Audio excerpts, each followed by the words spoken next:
Hi and welcome back to the garden. In this video I'm going to be doing a little bit of work on a little small patch of border by the side of the summer house. It has got a little bit neglected and a little bit of care needs to be made now to make it beautiful again.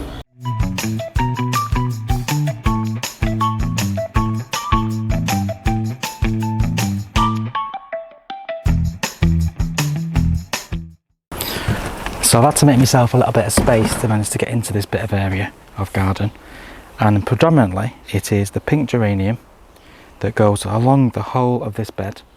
Now we do love pink geranium, but you can have too much of a good thing, and when you have a garden like we have where we love to grow different types of plants, too much of one thing is just a waste of space in my opinion. So although it's a lovely plant, we are going to take a lot of this out and make room for a new planting scheme along this side of the garden.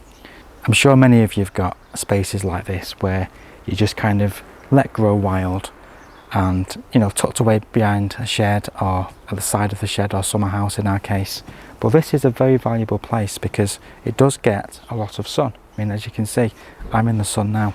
It does get sun all the way in the morning, and as the sun swings round towards the end of the day, this bit is usually in a bit of shade. So it is quite a prime position and a bit wasted on a geranium that we have in other areas of the garden that we can be enjoying. We also have a very tall Forsythia which needs some work.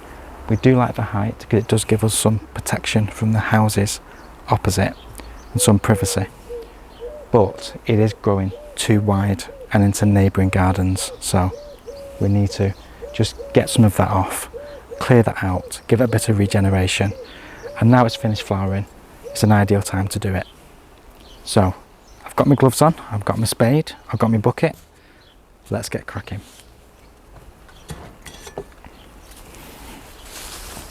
So I'm just going to take this obelisk out. So that's an obelisk that we've had in the garden for a long time.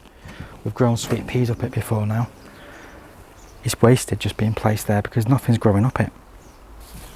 So we've got a buddleia here, a white buddleia that we have recently pruned, but a lot of this is literally geranium. So so we can see where I am, I'm just going to start by just removing all the top growth.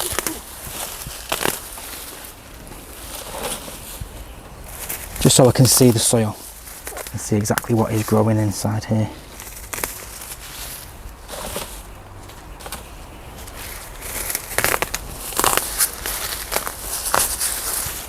So all this pink geranium can go.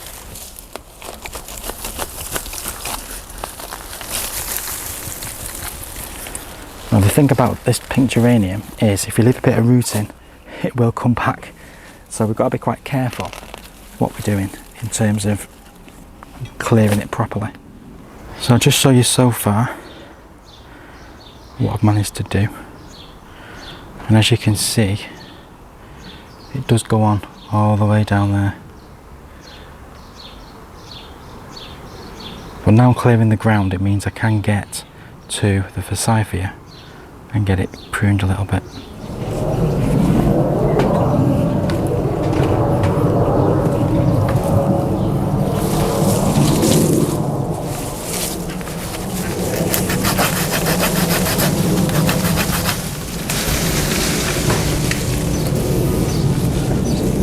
Didn't realise it was that big. It's amazing what it turns out when you start chopping things back.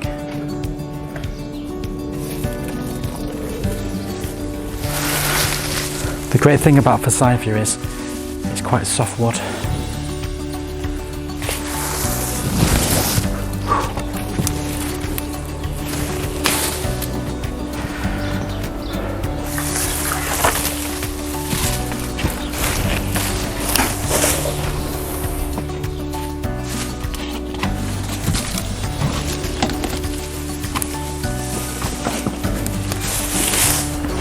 So I'm really happy with that. I'm sure Margaret next door is going to be delighted. She's got a bit more space towards the back of her garden as well. I think it's time for a cup of tea and a chance to cool down a little bit.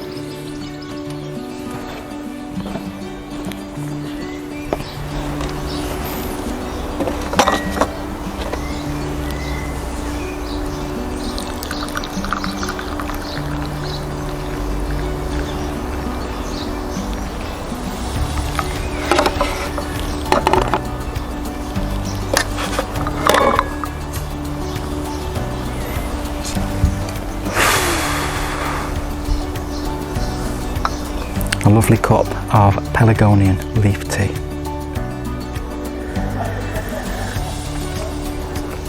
Absolutely divine.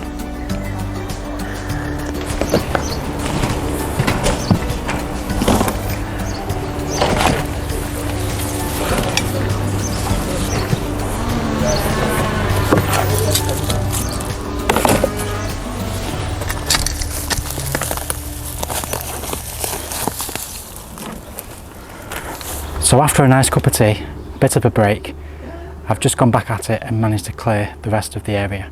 So now we're left with a completely blank canvas.